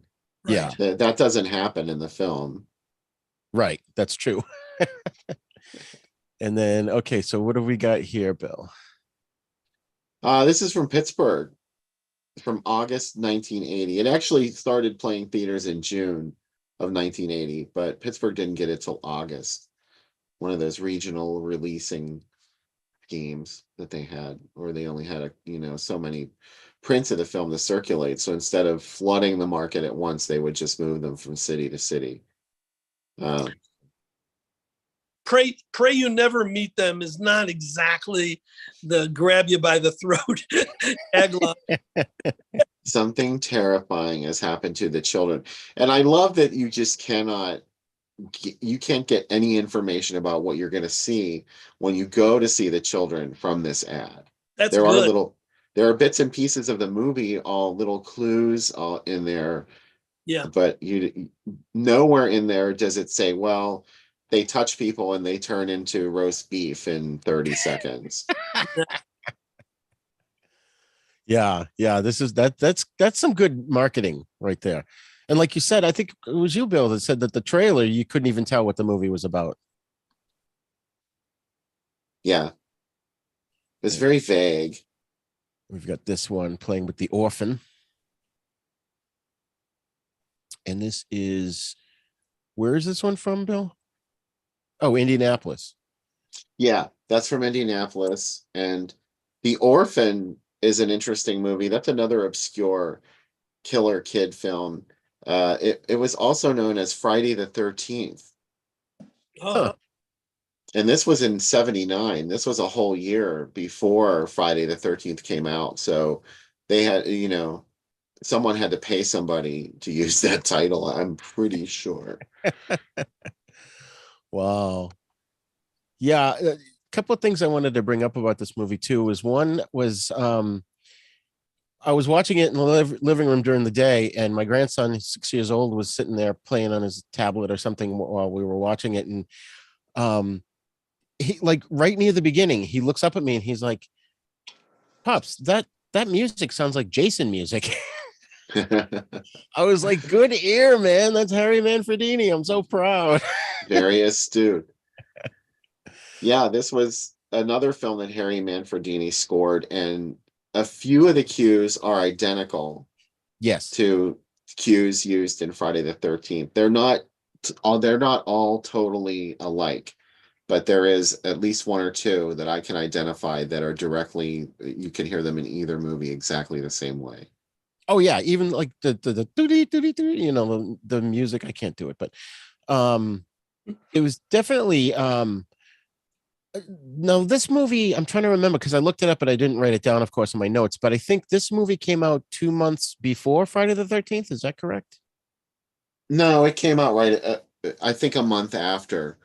Month Friday the after. 13th Okay. was May 1980, and this came out in June. Right. Okay. I had him backwards. But yeah. So it was pretty close. So he must have been, Manfredini must have been like, I'll just reuse what I did on the Friday the 13th. Oh my God. So I wanted to switch over to let's see. There we go. Where we were before when I clicked on it erroneously. And there's the hot chick on the bike. what was wrong with our young marshal, our young sheriff? He wanted nothing to do with this girl, and she was throwing herself at him. Oh, the deputy. Yeah. Deputy. Well, I think they were in a relationship, like they were seeing each other, and he didn't want to make it public. I think that was their issue, was that he didn't want her coming up to him when he was working, so that other people would be like, "Oh, yeah." Okay. Right. Yeah. Yeah, that might make sense. Yeah.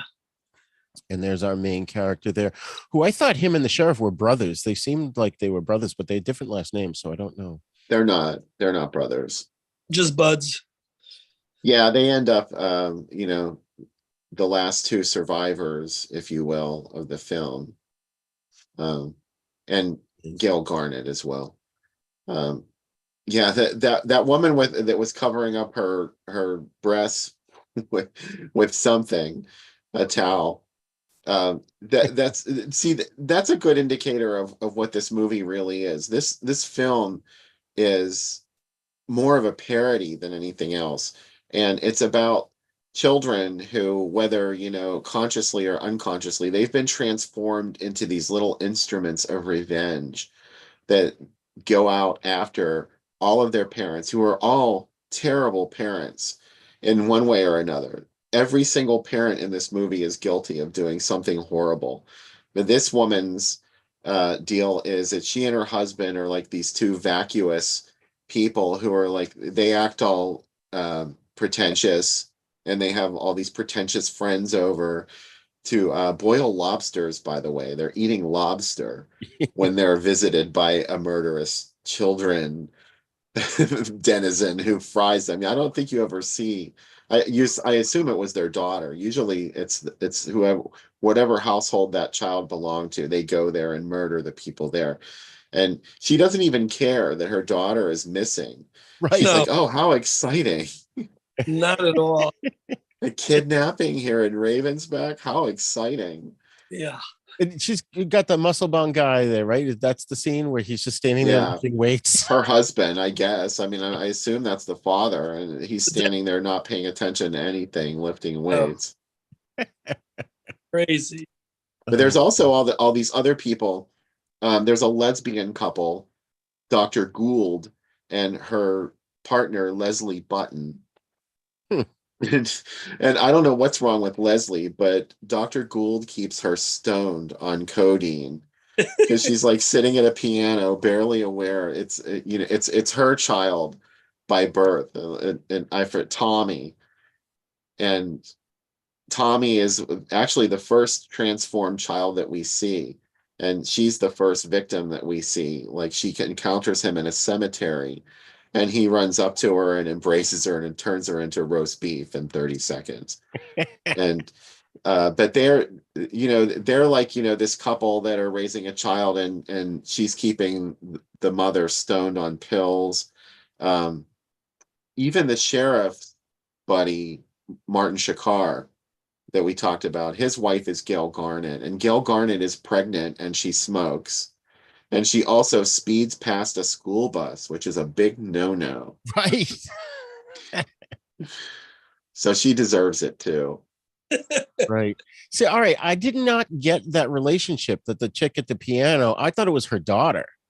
No, no, that's Dr. Gould there in the Yeah. bikini, and her partner is Leslie Button. They're like a lesbian couple raising Leslie's son. Oh, okay. And there's the sheriff. Yeah. Okay. That's She's funny. like, just take your pills, everything will be okay. Yeah. I thought the blonde was her daughter. Okay. That makes sense. No, That's funny. The they sheriff. also have a dog that gets fried, by the way, a That's right. Doberman. Yeah.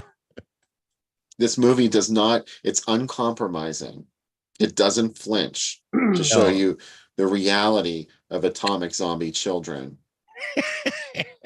The You know what? dangers of And it's one of those where you feel more bad about the dog getting, fried than any of the parents. right. That's So Jenny. That's Gail Garnett's older child. okay. They have two and one on the way in the film. There's Jenny and Clarky, who escaped becoming an atomic zombie because he was sick that day and stayed home from school. Right. When was there only 5 kids? I always remembered it Yeah. being like a busload of them, and then I'm watching it and I was like, wait a minute, I thought there was more. They only had the budget for 5. That makes sense. And there's the sheriff. Yep. One of the worst sheriffs that I you've know. seen. This She chick- didn't have much to do, this character, the waitress. yeah. Her scenes were mostly cut from the version of the children that we saw on home video. I don't know if she made it to the theatrical version or not, but most of her scenes were cut. The new Blu-ray restoration that came out a couple years ago from Vinegar Syndrome restored a couple of her scenes, including this one where she's talking to the sheriff in the diner.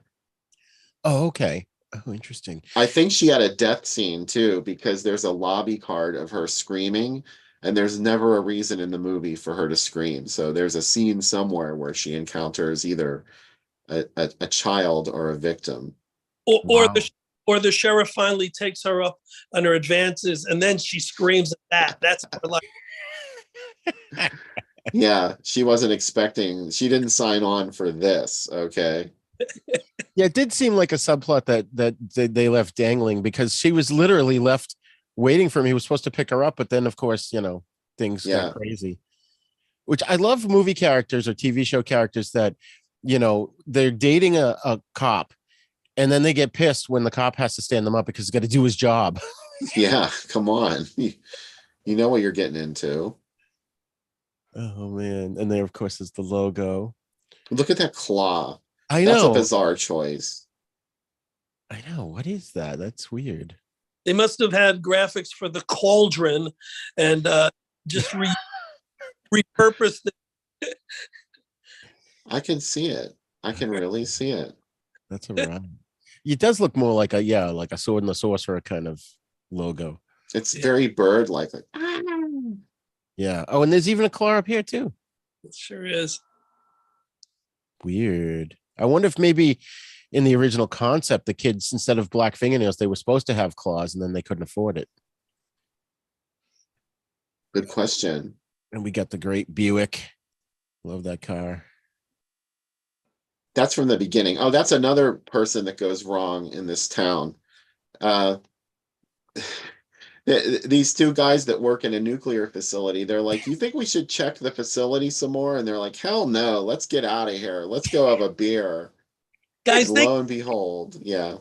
they could have been such better characters with a little more time. I mean, that could have been an Abbott and Costello-ish, two goofy comic, slime balls. They look like brothers or twins or hillbillies, rednecks that really didn't go anywhere. They could have had a lot more fun with those two guys. Yeah. Yeah. I love that though. Like, yeah, fuck it. Let's get out of here. So cynical. Sheriff again. Oh, there's this guy. Yeah. This was Oops. Sorry. the disco pimp character That's right. that shows up. I mean, he has no reason to be in the movie at all. Right. Sanford Butler Jones was his name. And The there was character. the dude in the back seat was is that who you're talking about? Or the driver? Yeah, the dude in the back seat, not the guy in Okay. the front that looks like Tarantino. Right. Yeah. He's just the chauffeur. Explain that to me with the window going up and down and him say, what purpose did that serve? Comic relief. I think that guy was the coke dealer, Martin Brennan, who plays the disco guy in the back seat. He was somebody's coke dealer, and he wanted to be in the movie, and that's what they came up with for him to do. Oh, that's hilarious. That makes sense. And then we've got her. Gil Garnett. Yeah. Horrified. She has the most annoying character in the film because, Martin Shakar, for some reason, refuses to tell her what's happening, even though her life may be at stake. And she's just so dumb throughout the whole movie. I'm like, would you please tell her everything you know? And then here we go, the chick in the graveyard, as you Dr. Gould gets fried. Fried. I love it. She gets nuked and her dentures stay perfect. Yeah. So some of these pictures are repeats. Oh, there we go. Scary Child. Oh, I like that one. Yeah. That's a cool shot. Oh yeah, and this he walks out the door and he sees his wife getting fried and he screams and runs. Their crime is alcoholism. Right. The mother's a lush and she's like passed out on the couch. Yeah. Yep, there she is. Yeah. There we got the goofy bus driver. We never saw what happened to him, right? Oh yeah, he's fried in the cemetery. Oh, right. Okay. We don't see it happen on camera. Dr. Gould finds the body when she dies right next to it. Right. And that's where Tommy jumps out and he's like, Joyce. What era was that when the parents find out, yeah, the bus driver, he probably took them for a ride somewhere. Yeah. And no one cared. Like, I love it. It's acceptable. They went to the zoo. I don't know. Maybe they went to film a film. Who knows what they did, but who cares? It's the goofy bus driver. He'll take them on a ride. Now, this guy in the right here, he was in The Thing. I meant to look up his name because I forgot. He was in Carpenter's The Thing. Chris Elliott. No, looks like him. It was hold on, it's coming up here. Peter Maloney. He was Bennings. He was the first one, I think, to get transformed in The Thing. Wow. It's funny about that movie that all those actors from The Thing I keep seeing them in all kinds of other stuff. Like Richard Mazer is all over the place, and but yeah, as soon as I saw him, I was like, oh my god, it's Bennings. All right, and there's the muscle bound dude with the porn stash. He's just standing there where he doesn't even, like you said, Bill, he's just oblivious to everything, not paying attention. And then they repeat a lot of them. Oh, and that's her. Now she's a monster. See, you can tell by the black fingernails. Mm-hmm. And then he looks shocked. He looks like Andy. What's his name? Andy Kaufman. Thank you very much. Mm-hmm. All right. And then we got her, the lady in the store who gets her shotgun. I love that. And then the kid. Oh, and there he is. The drug dealer. Mhm. Did we lose Bill? Bill, are you still here? Uh-oh. Oh, well. We lost Bill. Hold on. All right, I'm going to stop the share so I can. Oh, no, he stepped away. Okay. So, well, you know what? Let's go back to this for a second here and see if there's any more. We've got, oh, there's deputy dog. Like does not care that he's got to do his job. I know. Oh man. And then all these cute little kids, and they go around killing people and nuking them with their bare hands. Love it. There she is again. Oh, and there's the chick. She's pissed now that the deputy's got to go off. Save the town. But excuse me. Yeah, overall, I mean, this movie, I thought it was well directed, well shot. You know, look at all these scenes, how nicely they're composed. You know, there's so Sorry, many. I ducked out there for a second. That's okay. We're just kind of quickly going through the pictures. I was just saying how I love how this film is well directed. It's well shot. I mean, these scenes are just so amazingly composed, you know?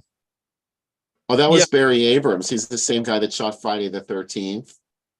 Oh, interesting. That was another crossover. And he also shot one of those like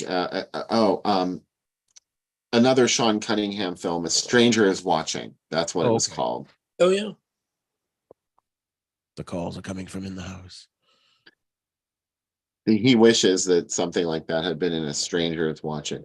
I always get those two confused. No, you're thinking of When a Stranger Calls. Right, yeah.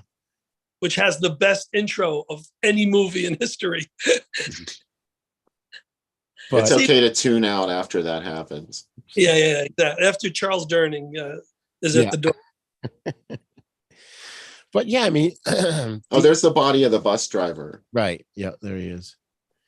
Which she falls over because he's not, you can't see this guy here? Yeah. that was funny. At her falling over him because he's not there. There's nothing to fall over. And then whoops, there's a body. I just fell over it. Yeah. You weren't there, Charles. Okay. All right. I mean, this is just a fun movie, you know. Once it picks up, man, it doesn't let you go. It also, you know, as a parent, maybe it also gives you that. What would you do? What do you do when your kid is obviously something's wrong and they're coming at you with their hands out? How do you not hug and kiss them? How do you not, you know, even when you at the next step, when you know they're killers, do you kill them? Do you kill your own kid? You know, if you want to take it to that cerebral level, there's a whole nother, you know, a subtext to that. Yeah, that's true. Or you could just pour another glass of whiskey. Like, as most of us would, yeah. If you weren't drinking the whiskey, your child wouldn't have black fingernails. What's the one? Oh, there's the little kid who was out sick, so he didn't turn into a monster. Clarky, he ends up a victim. Right. Which is a bold move. This movie does kill a lot of children. Sure does. I was gonna say something, but yeah, there's something about too the way they have the kids smiling and stuff that just adds to the creep factor. Definitely. You know, it's funny, like when you watch a movie like this, or we just watched Child's Play the other day with my grandson, and you know, when you think about it, like when I first saw Child's Play, it's like Chucky's a doll, just kick him across the room, you know. Yeah. Oh, these are little kids, just kill them. But they, in the context of the film, they don't know what's happening. They don't know if these kids have a radioactive touch or anything. So on that level, you know, you could imagine people going, well, why don't they just kill them all? Well, they don't know. Yeah, until it's too late. Yeah. The one that annoys me the most is her. Oh, I'm so glad you pulled her picture up right when I said that. Mabel, who runs the local general store. And the thing she does wrong is she accepts poached animals. Oh, that's right. That's her sin that she gets punished for. But she's like, she's the bus driver's wife, Right. and she runs the local general store, and she knows that something is wrong. The children are missing, and they show up smiling at her through the window. She's like, "Oh, look, it's the children." Yeah. And she runs out, of course, and is fried off camera. Unfortunately, we don't see her death. Right. And it's too bad too, because she grabs her shotgun. She was prepared. Yeah, she could have taken care of the whole problem right there. Right.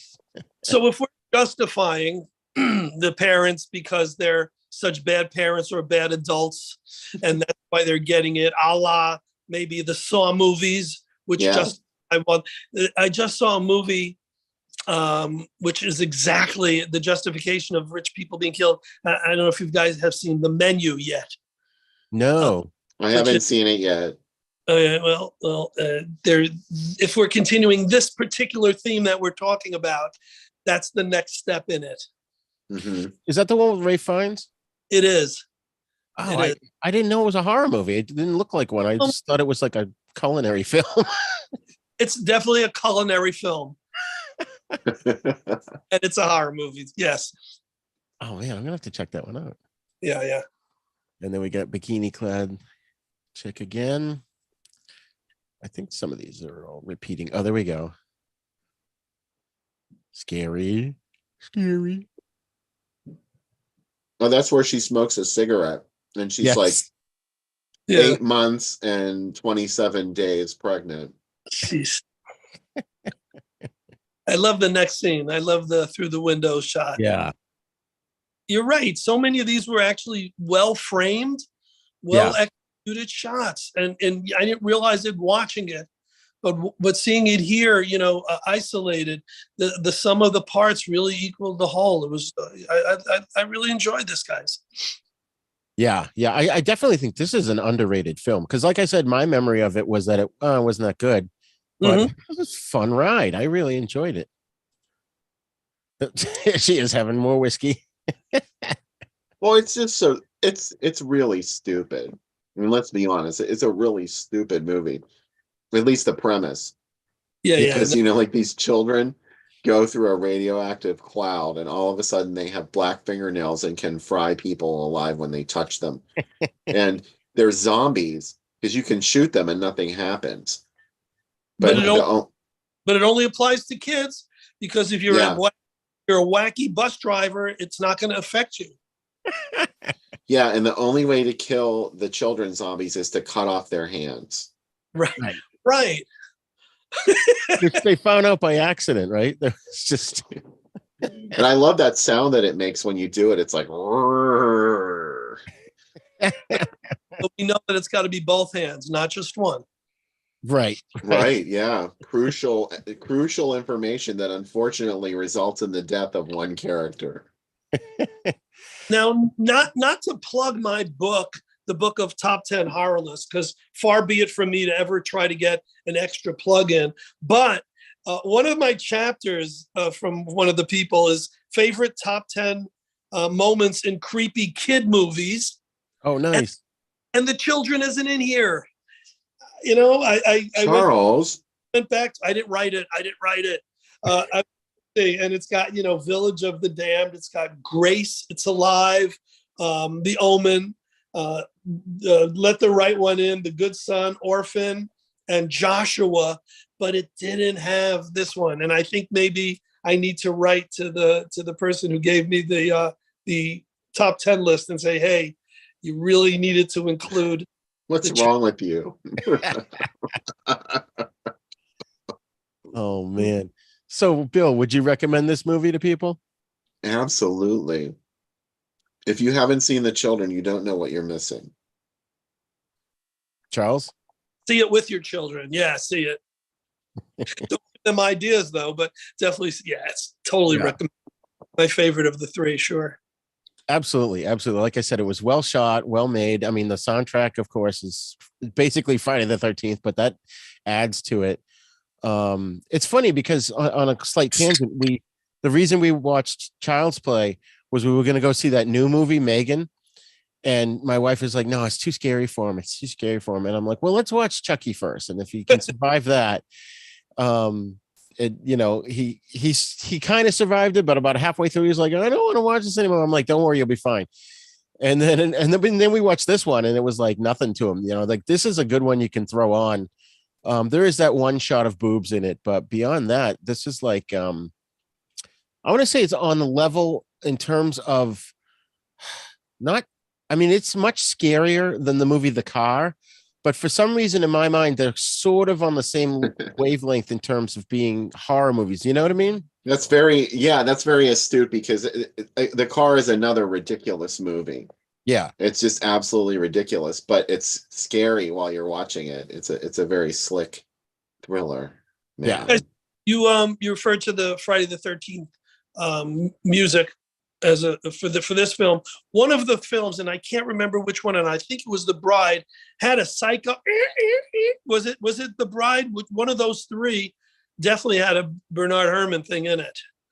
And it jumped out at me when I saw it, and I wanted to make a note of which film it was, and of course I'm forgetting now. But it definitely had that in it. So when you bring up the Friday 13th for this, one of the other ones also was borrowing from another classic. Right. It had to have been The Bride because I don't think Last House on Dead End Street did that. No, that just had dissonance, Moog dissonance. Yeah. Yeah. But this one didn't have the did it? No. Didn't have any of that stuff. No. But it was just the violins and the dun, dun, dun, dun, that's what it had, like that. Yes. Yeah. So I'm surprised he was able to copy his own music and get away with it. It was his. That's true. If he didn't complain about it to himself, well, who was going to say anything? Well, I would imagine, I was thinking between the studios, if one studio's putting out one movie and one studio's putting out the other, and he's kind of put almost identical music in both. Yeah. I didn't know if there would have been backlash, but there wasn't. So, all right, folks. Well, that was super fun. I definitely recommend The Children, and if you haven't seen it, you should definitely check it out. I recommend all three, with the exception of Last House on Dead End Street. You really got to be more hardcore horror fan. But if you come back and you're watching this at a later point, you're not watching it live, please put your comments in either our YouTube page or our Fright Lounge Facebook group. So Facebook page, I should say, so we can get your take on these films. So, Charles, once again, where can the viewers find you online? If they want to come on one of our Transylvania trips, come with us to a Dracula tour, a vampire vacation, www.dractours.com. We do the Salem paranormal conventions. We do the Connecticut paranormal conventions. But again, I'd love to come on again as we're getting closer to those and give a reason, for me coming back and promote those. But for the books, the book of top 10 horror lists, where 100 celebrities give their top 10 favorite lists, which most of them are good, except that one guy who left out the children, is available from www.bookofTop10, the number 10 horrorlists.com. And my latest book, which is really regional, but if you love ghost stories, you're going to love it. It's True Ghost Stories of Connecticut. And that's available from www.paranormalconnecticut.com. Spelled out the words paranormal and Connecticut.com. Awesome. Bill? You can find my stuff at driveinasylum.com, or if you want to look for my Etsy shop on Etsy, just search Groovy Doom. The brand new issue of Drive-In Asylum fanzine is now available. It's number 24 in my consecutively numbered cycle. There's also 6 specials of Drive-In Asylum. So, we've done over 30 issues so far, or maybe this is the 30th. I'm not sure. We've got great features in this. 2 interviews with folks from the cast and crew of Scream Bloody Murder. The director, Robert J. Emery, and the female lead, Marlena Lustig. Both fantastic people. They were so nice to talk to me. Scream Bloody Murder is an obscure horror film made in Tampa, also known as My Brother Has Bad Dreams. It's sort of like a psycho riff type thing. There was another movie called Scream Bloody Murder that came out about a guy who has a hook for a hand and kills people. It's not that one. It's a different one. And it's not My Brother Has Bad Breath. It's not that one either, right? No, that was the sequel. It was about another tragic family. This one, cursed with halitosis. But no, the other fantastic feature in this issue is an interview with George Barry, the director of Deathbed, The Bed That Eats. George reached out to Sam, actually, Sam Panico. He saw a review that Sam wrote of Deathbed online. And he wrote him, he's like, hey, thanks for saying that stuff about my movie. And they got to talking. Sam did an interview, and shockingly, George passed away maybe like a week after he talked to Sam. Oh. And this is George's last interview about Deathbed. And, he was just a really interesting character. Sam and I are both really sad. This, of course, we didn't know him personally, but we were getting to know him, and he sent me some nice stuff and personally autographed it for me. I didn't even get a chance to talk to him because normally I reach out to everyone who's in the fanzine at least once, even if I didn't do the interview, just to tell them who we are and what we do. So that's in there. We've also got a new contributor named Steve Wilson wrote a review of Jeff Lieberman's movie Blue Sunshine, about acid, people that did acid in the 60s, and then in the 70s they have flashbacks and start freaking out and killing people. Fantastic film.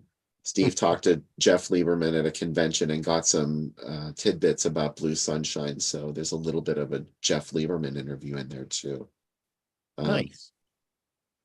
So you can go pick that up on Etsy. Check out the rest of my social media and my blog. You can link to all those things via driveinasylum.com. And Bill, did you previously, or did I mishear this? Didn't you interview Robin Strasser at one point? No, I No. never interviewed Robin. I would love to talk to her, but like I said, I don't think she likes to talk about the bride. Right. Okay. All right, folks. And if you haven't had a chance, check out my website too. It's havenpodcasts.com, where you'll find my other shows, The East Meets the West, where we talk about spaghetti films and Shaw Brothers Kung Fu movies, as well as the Then Is Now podcast and the Cult Movie Lounge. And again, those can all be found at havenpodcasts.com. So one other thing, just please, if you want, check out these films and that we talked about tonight. If you haven't seen them, and come back to our video post. I'm going to repost it, of course, with the intro and the outro attached, hopefully soon, and leave us some comments. Thank you for joining us today, and we'll look forward to seeing you guys, or having you guys see us, I guess, next month. Thanks a lot. Bye-bye. Bye-bye.